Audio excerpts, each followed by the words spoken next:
Hey, all right, we're going to try problem 43 again, maybe quicker than last time. I hope you did not watch that whole video last time, the last problem, because 43 went on forever. Okay, I'm going to quit talking here and just solve the problem for you. Okay, so what do you see first? Well, I'm going to start with angle 1. Angle 1 connects with this arc right here. And I see that that arc is 44 degrees.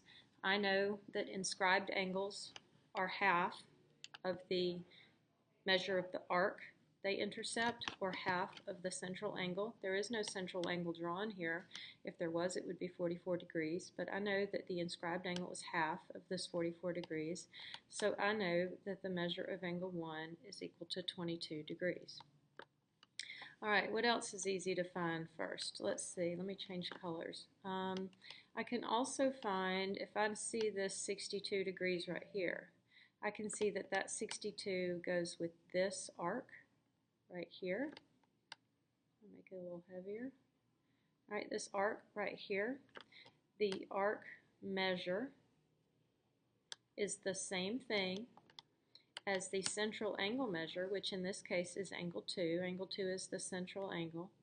Here's the arc.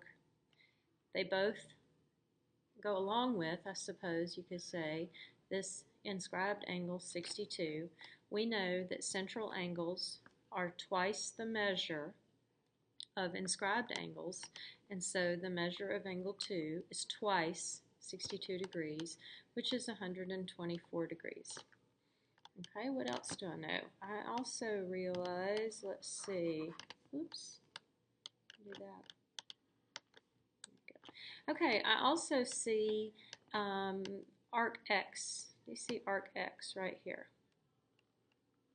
Well, arc X is part of this larger arc right here that is actually a semicircle. This is a semicircle, 180 degrees. I know that the blue part is 180 degrees. I know that this part over here on the left-hand side is 44 degrees. And so I know that the measure of arc X has to be 180 minus 44, which gives me 136 degrees. Okay, I'm going to write that down here, 136 degrees.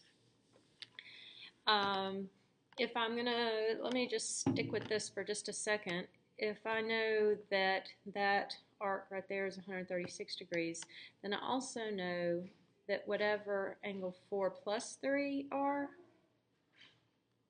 right here, they're also going to, they intercept that same arc, 136. So whatever 4 plus 3 is, whatever that number is going to be half of 136. I'm not going to get to that yet.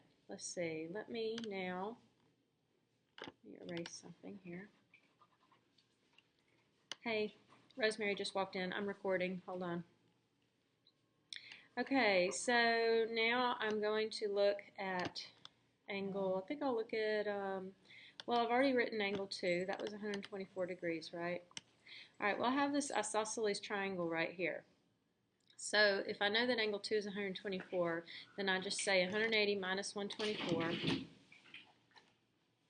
That gives me 56. So I have 56 degrees to spend on angle 3 and this angle down here.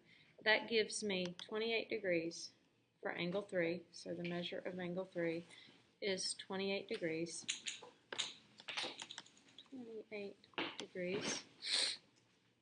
Now, we just a second ago said that the measure of angle 4 plus angle 3, this angle right here, matches up with this arc right here. And the measure of that angle must be half of that arc. So let me write it where it might make sense.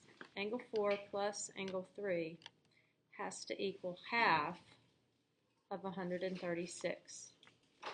Well, half of 136 is how much? Let's see. 68. So angle 4 plus angle 3 has to be 68. I just found angle 3, 28 degrees. And so I know that angle 4 has to be 68. Subtract the 28, move it to this side. That gives me 40.